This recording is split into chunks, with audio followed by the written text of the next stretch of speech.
Okay, in today's class, let's learn important formulas in a electricity lesson.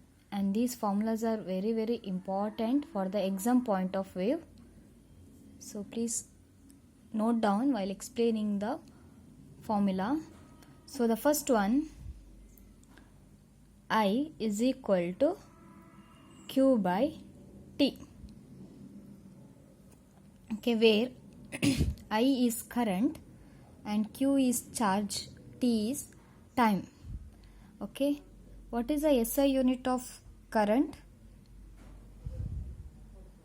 It is ampere.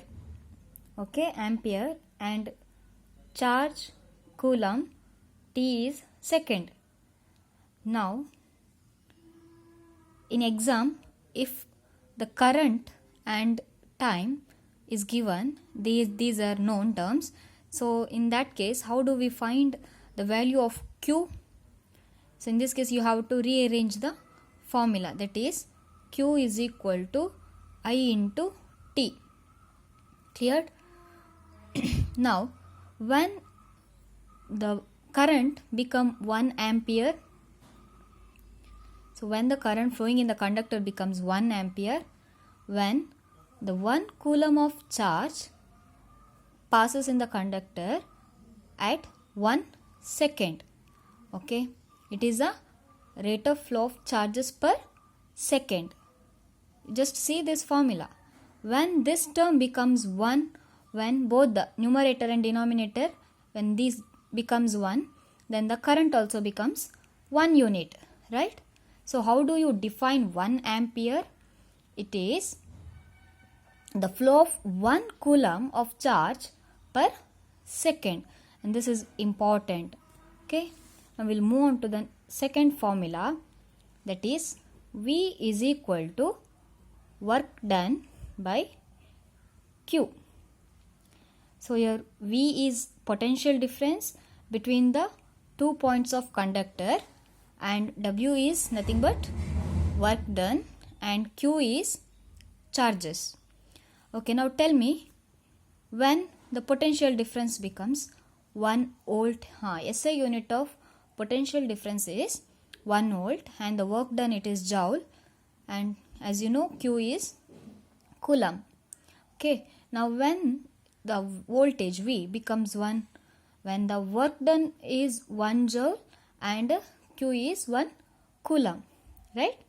So when potential difference across the conductor becomes 1 voltage, when 1 joule of work done to move a charge of 1 coulomb from one point to another.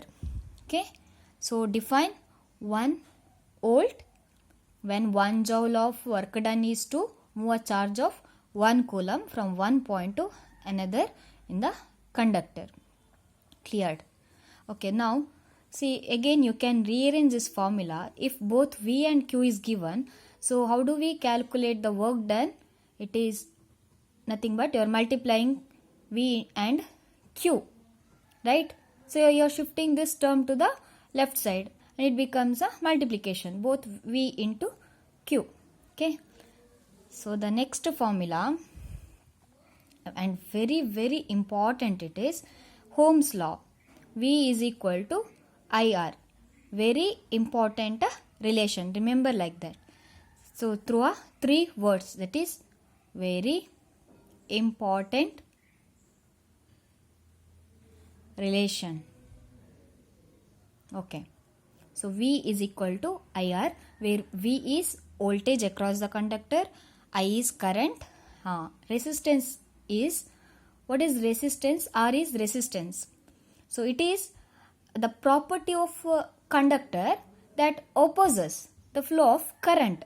When the current flows through the conductor, and one of the property of conductor, and that opposes the flow of current, that is called a resistance. Okay, and you know the SI unit of potential difference is volt and current is ampere, and what is the SI unit of resistance? It is ohm. Okay, so Now I'll rearrange this formula. R is equal to V by I. Clear? So I'll shift I to the left side. So it becomes in the denominator. Here R is inversely proportional to current. Why? Can you say the reason? Both are inversely proportional. See, if the resistance increases in the conductor, the flow of current decreases. Cleared? Okay. So what is the unit of resistance? It is ohm. Now can you define 1 ohm? When the resistance in the conductor becomes 1 ohm? Yes, when 1 volt of potential difference across the conductors, and also there will be 1 ampere of current flowing in the conductor. So voltage and current, when these are becomes 1 unit, then the resistance also becomes 1 ohm. Cleared? Yes. So in this equation, by this equation, how do we calculate the value of current? It is I is equal to V by R. So remember, through this formula we can get the value of R and we can also get the value of I. Okay. Let's move on to the next fourth formula, that is R is equal to rho into L by A. So here again the new term is introduced. So R is resistance, L is nothing but length of the conductor, and A is area of cross section. And what is rho? It is constant resistivity. It is also called as a resistivity, rho. Okay, same thing like resistance. This resistivity also, it is the property of the material that resists the flow of current. And resistivity is high in alloys, and then metals, and then insulators. So you may get the questions. They give the 4 options like rubber, steel, copper, and glass. So in which material resistivity is more? So resistivity is more in metals, that is copper wire. Remember, and it is denoted by the letter rho. It's not P, don't get confused. This is rho, not P. The next one, that is RS is equal to R1 plus R2 plus R3. So what is RS? It is the effective resistors when the resistor is connected in a series. Okay, this S nothing but series. S is nothing but series, and RS is the total effective resistance, and this is equal to the sum of the individual resistance. Okay, and remember, this is always greater than the sum of a individual resistance. The next one, RP again. So this is the reciprocal. Okay, remember, when the resistors are connected in a parallel, and its total resistance will be reciprocal of the sum of individual resistance. Okay, so the reciprocal of the equivalent resistance of a group of resistors when they are connected in parallel, and they are equal to the sum of the reciprocal of the individual resistance. The seventh one, so H is equal to I square R and T. Okay, where H is heat produced in the conductor, and I is current, R is resistance, and T is time. Okay, so heat produced in the conductor is equal to the square of the current into resistance and the time taken. So by this formula, how can we calculate the current? If you know the term H, then resistance and then time. So I is equal, first I square is equal to, shift these two terms to the left side, that is H by RT. Then I is equal to square root of H by RT. Okay.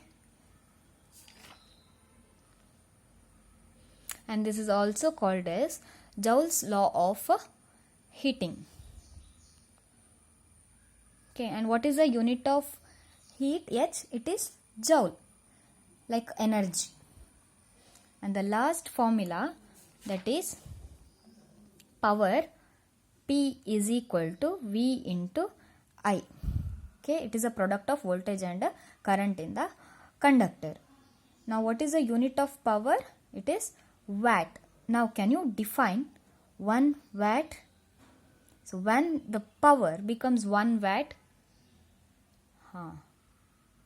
it is when the current in the conductor is 1 ampere and the potential difference across the conductor is 1 volt, then the power becomes 1 watt, that is 1 volt into 1 ampere.